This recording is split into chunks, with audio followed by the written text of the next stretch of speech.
So we're hearing that Ruben Amorim is still under pressure, not by the fans or the media, but by his very own boss, Sir Jim Ratcliffe. Jim Ratcliffe has been hands-on for the last week or so, has been attending Carrington training ground, making sure that everything is running properly and that Ruben Amorim is doing his job. We're going to be discussing why this is a good thing and a bad thing in today's show. We're also going to be looking forward to the game against Brentford on the weekend. Can United get two wins in a row? Will that be possible for this Ruben Amorim team? Can he do it? We've not seen him be successful at winning back-to-back games for a long time. Will he be able to finally do this? And then we're going to be talking also about Joshua Zirkzee in today's show. Is he on his way out? Is he going to hand in a transfer request to leave in the January transfer window? We're getting reports that he's not happy, and he's not happy that he's not featuring in any of the games, and he wants out just like ManU did. We're going to be discussing that and lots more in today's show, so make sure you stick around, make sure you hit the like button on this video, and if you're not already subscribed to the Man Utd channel, what are you waiting for? Hit that subscribe button so you can keep up to date with all the latest Manchester United news and more. So we're getting reports that Ruben Amorim is still under pressure from Sir Jim Ratcliffe. Jim Ratcliffe is not satisfied with the way Ruben Amorim is handling his press conferences, the way he's handling the players, and everything is not going to plan, according to Sir Jim Ratcliffe. And well, let's be honest, as fans, we're not too pleased either. We're not pleased because we were expecting a different Man United this season. And so far, apart from obviously the Chelsea game where we can say that United were aggressive and played well, the rest of the games they've been quite lacklustre. Even the game against Arsenal,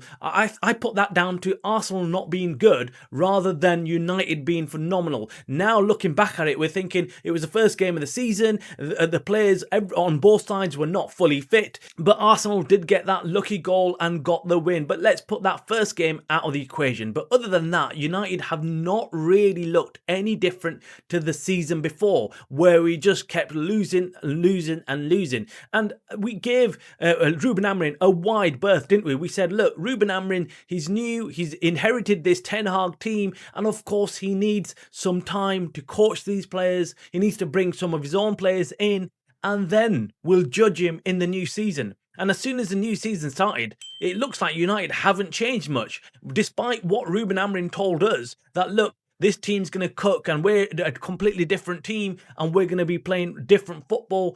We're not really doing that. And that's what a lot of fans got really upset about. And especially after the Grimsby defeat. I mean, the Grimsby match where we lost against this League Two side literally put the cat amongst the pigeons. Everyone was panicking. Every Man United fan you talked to was not happy, and they were saying, shit, is this going to be another write-off season already? 3 games into the Premier League, we're going to start writing off the season? But the game against Chelsea proved some of us wrong, and that was a good thing. I want to be proven wrong. I want United to go out there and win every single game, go on a win streak, because I don't want Ruben Amorim to get the sack. I don't want to go back to square one again and start all over again and write off this season. And, you know, just like we had last season with Ten Hag, and then Ruben Amorim came, and then you've got to give him time. You've got to give him his time to implement his philosophy and blah, blah, blah. We've seen it with so many different managers coming in and doing the same thing, wanting more time,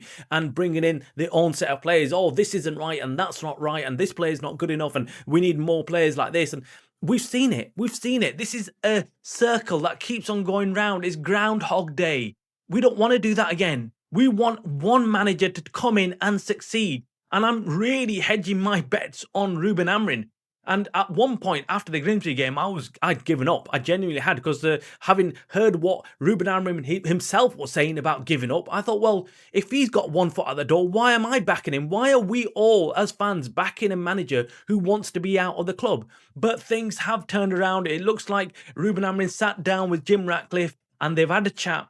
And he's got the backing that he wants. So he's thinking, right, okay, I've got the backing. And you can see Ruben Amorim's got a little bit more of a a bit more confidence in the way he's talking to the press, and he seems a bit more cheerful about things. So hopefully that continues. We did win against Chelsea. It was a very good performance by United, despite some fans saying we got lucky with the sending off, blah, blah, blah. But I think it was a very good game by United, and I can see that if we can play aggressive football going forward, we'll do well. Now, we have been getting reports that Jim Ratcliffe has been at the training ground at Carrington. He was there last week with having all these meetings with not just Ruben Amorim, but many other staff members. So he's hands-on. He wants this sorted out. And I like that. I like the fact that he's cracking the whip. He's going on into the Carrington and making sure that things are getting done the right way. That's exactly what an owner should be doing. What we've got used to is the Glazers, who've never been around, and they've just let their minions do whatever they wanted to do at the club, ruin it. They don't care. Whereas the top owners of top clubs are constantly there. They're constantly monitoring what the manager's doing, what other staff members are doing, making sure that everyone is aligned and working to one target, one aim.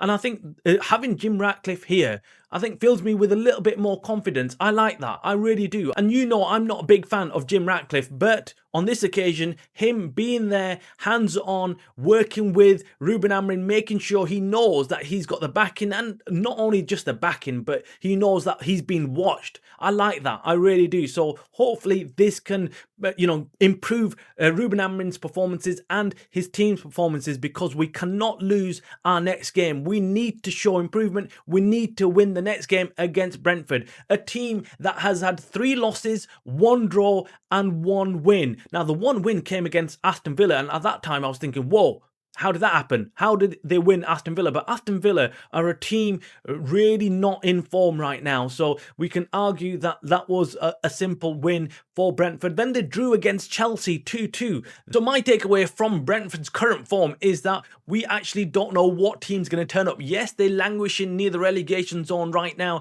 They might be low in confidence, but they are playing at home. So that adds some advantage to them. And United are not good on the road, are they? They're not good on the road. So we really need to ensure that we go there and kill the game off as early as possible and do not make any silly mistakes. And we need to take our chances. We're going to be doing a watch along with that. So make sure you hit the like button on this video. Make sure you subscribe so you do not miss that watch along. You can join us on the weekend so you can watch the game together and analyse how United are playing. And hopefully, fingers crossed, we win our 2nd game in a row. Now, finally, moving on to Joshua Zirkzee. Yes, the guy that's been forgotten. He's still at United. United held on to him, didn't want to sell him. They promised him game time, but he's not really getting any game time. He didn't feature against Chelsea either. He was there warming up, but he didn't feature in the game. He didn't come on as a sub, and I think that's where he's getting frustrated. He wants game time. He knows the World Cup's round the corner, and he's not getting any game time at United. And I don't think he will either. I genuinely don't think he will, because the problem we've got is the lack of competitions that United are currently in.